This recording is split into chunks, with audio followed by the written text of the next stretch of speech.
asisakwazi ukukhuluma nogogo khuluma kokusethi nezinto amavasha bahlosile bathi uzokhuluza ugogo bewe asisakwazi ukukhuluma nogogo bungayesethi wewo siyakhuleka kunina abakhulu hayikhona bogogo nomkhulu igama umfoka mbanje itsizwa simbiza ngonduna kanjaba hayikhona yasuke yahlala impungu sihlebulela ulwazi izinto zaqala zakhanya nenkinga zaphela emphela njaba isisa kithi siyakhala sekukhona nenyanga zamanga izinto sakithi siyahamba engathi sekukhona abafundisi bamanga. Ngiyakhuleka umhlaba wonke nasendaweni zonke nje la kuhamba kufinyele khona lo mfanekiso oqoshiwe.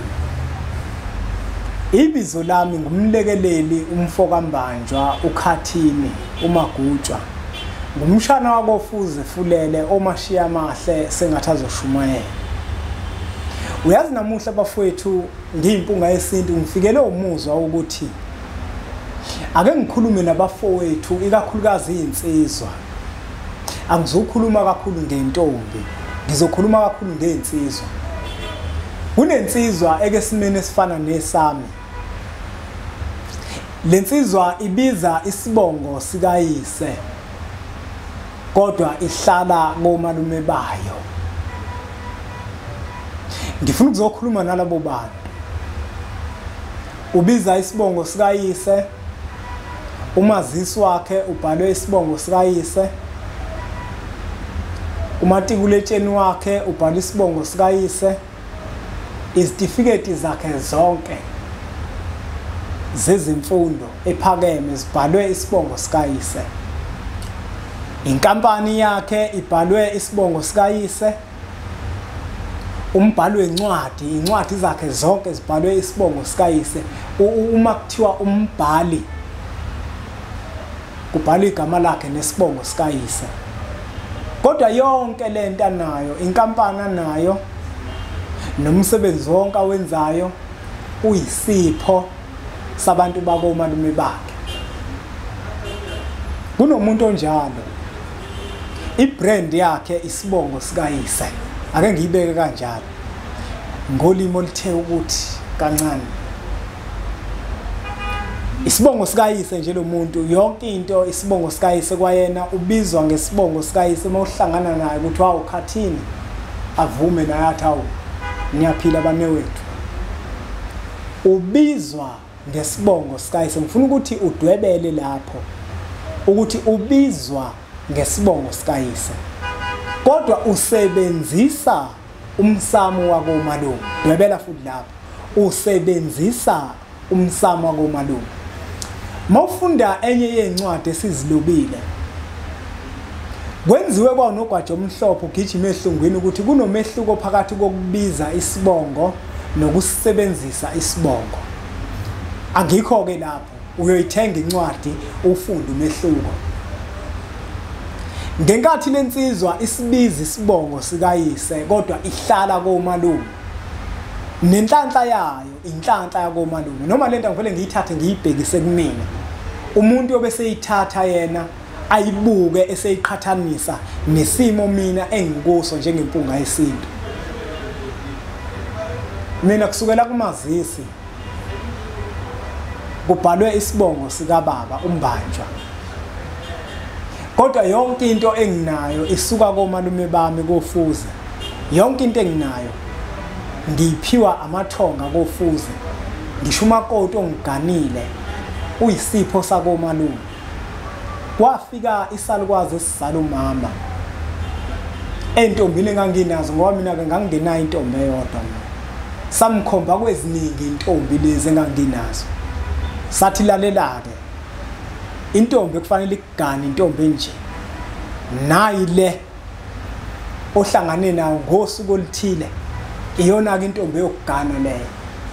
Ukhuluma isalukwazi esizala umama sifika kumina ngephupho. Lelo phupho lafika lalikade liyimpendulo.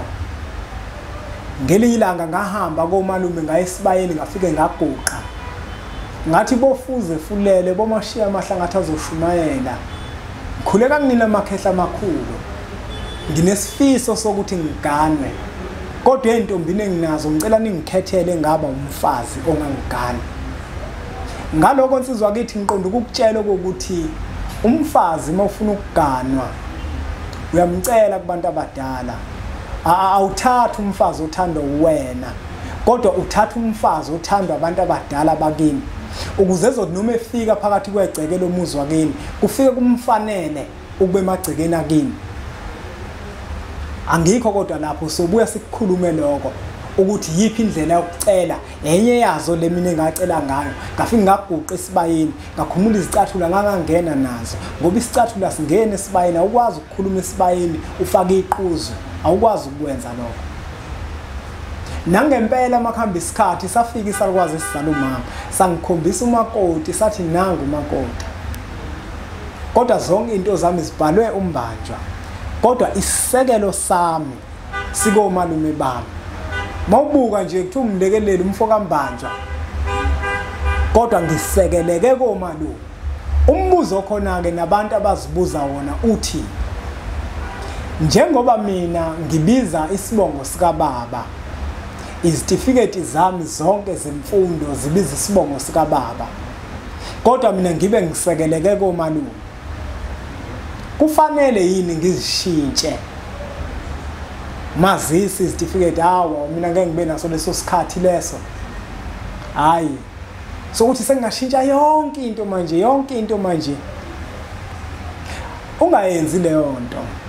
Abantu abadala kuyakhulunywa nabo, batshela abantu abadala ukuthi njengoba izinto zami, izicucu zemfundo nenkampani enginazo zibhalwe lesibongo lesi sika baba, niyasazi isimo nesizathu esenza ukuthi kubhalwe isibongo sika baba, kodwa konke ngokuzuza ngezicucu zami zemfundo ezibhalwe isibongo sika baba, konke okwenu.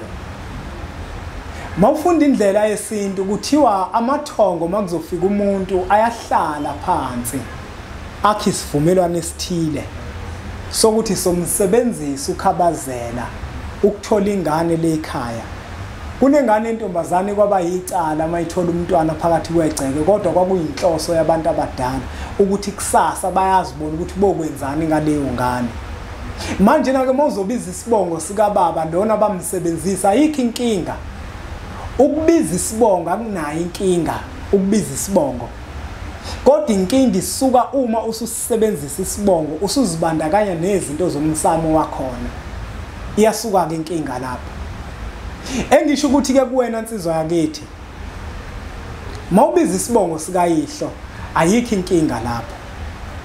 Sebenzisa umsamo komalume, batshela abantu abadala ukuthi njengoba ubiza isibongo sika yihlo nomazisi wakho ubiza isibongo sika yihlo, abakukhanyisele bakuvulele izinhlanhla, uthola umsebenzi, udlondlobale, konke lokho abokunikeza kona kungokwabo. Mawuthenga inkomo uyifaka esibayeni sawo bomalume bakho. Omunye umuntu ukuyazibuza ukuthi uma ke manje sengiganwa kwenzeka njani? Uma usuganwa ayikho into okufanele ukuthi uzikhathaze ngayo. Awuzutshela ubaba wakho ukuthi akahlawule asheshise ukhisho komalume uhambe uye kini khona uzoganwa, cha. Wena uzohlala komalume ngoba vele ukhulele komalume, uyingane yakomalume bakho. Uma sekufanele kuphuma abakhongi kuzoshisa impepho komalume ngoba isona sibongo sisebenzisayo. Nami bafowethu ngiyakhumbula mina mhla ngikhipha isimeme insizweni, mazifika insizwa mase kulapha esigcaweni kuthiwa nangoke indodana kaNcobo. Yabona badideka bonke abantu jawu. Ngikomalume, yebo ngumbanjwa, ngibiza yena umbanjwa, ukusibiza isibongo akunankinga. Kodwa mhlazi ushaya, zawushaya kofuze fulele, komashiya amahle, ngisho umakoti enginaye. Kwafika isalukwazi esizala umama njengoba sengichazile. Isalukwazi esizala umama, abakhongi mabephuma impepho yasha kaNcobo, bahamba abakhongi baya le ekhweni lami. Mabefika ekhweni lami mabememeza bathi singaba kwaNcobo.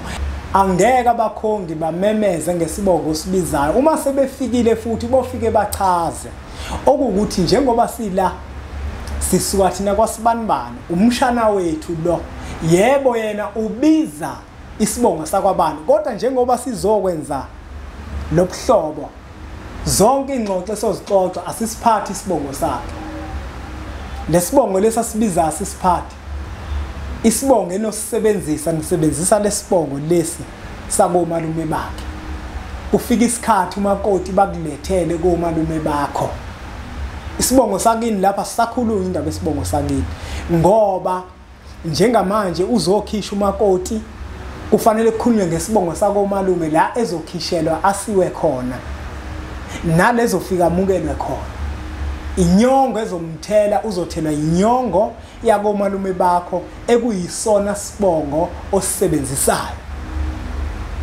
nayike into abantu abaningi abake bakhuluma into engeyona abantu engibahloniphayo futhi ngengibezwe bekhuluma into engeyona angiphikisi bona kodwa ngiphikisa into abasuke beyisho abantu abaningi ke bathi uma kusuganiwe uyinsizwa komalume bakho zawushaya angenza isibonelo ngami khona lento izovela icaca maze ushaya ngomalume wangenisa umakoti wathelwa ngenyongo methelwa ngenyongo umakoti wale ekhaya komalume bami methola abantwana bale ekhaya nayike lento engiqhatha kakhulu nalabantu uma beyikhuluma bathi ke manje abantu uma usuganiwe komalume ngitshela into eshiwa abantu ayishiwe isintu uzoyizwe eshiwe isintu uma usuganiwe komalume bakho omalume kufanele bakukhiphe uyovusa umuzi kayihlo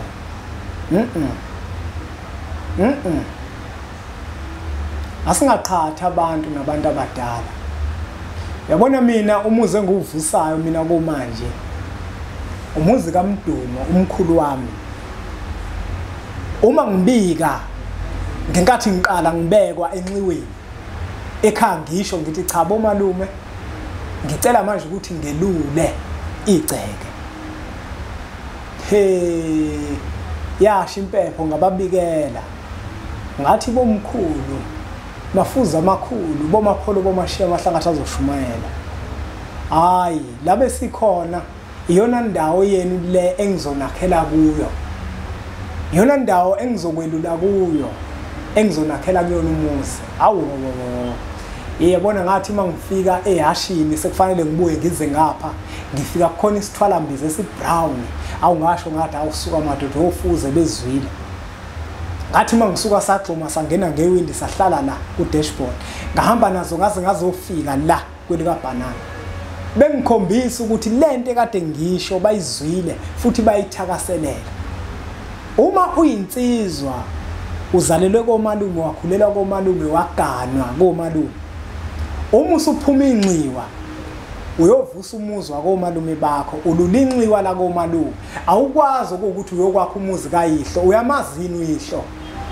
uyamazi uyihlo njengoba uthi manje uyovusa umuzi kayihlo umtshela ubani uyihlo ubani ukutshela uyihlo wena ukuthi ubani uyihlo uyamazi uyihlo njengoba uthi uyovusa umuzi wakini umuzi kayihlo uyamazi uyihlo ukuthi ubani asiyekeke bafethu ukudukisa abantu nomalume abenza lokho ukuthi umshana meganiwe phakathi kwekhaya komalume bakhe uma sebemkhipha bese bathi bamkhipha ngesibongo sikayise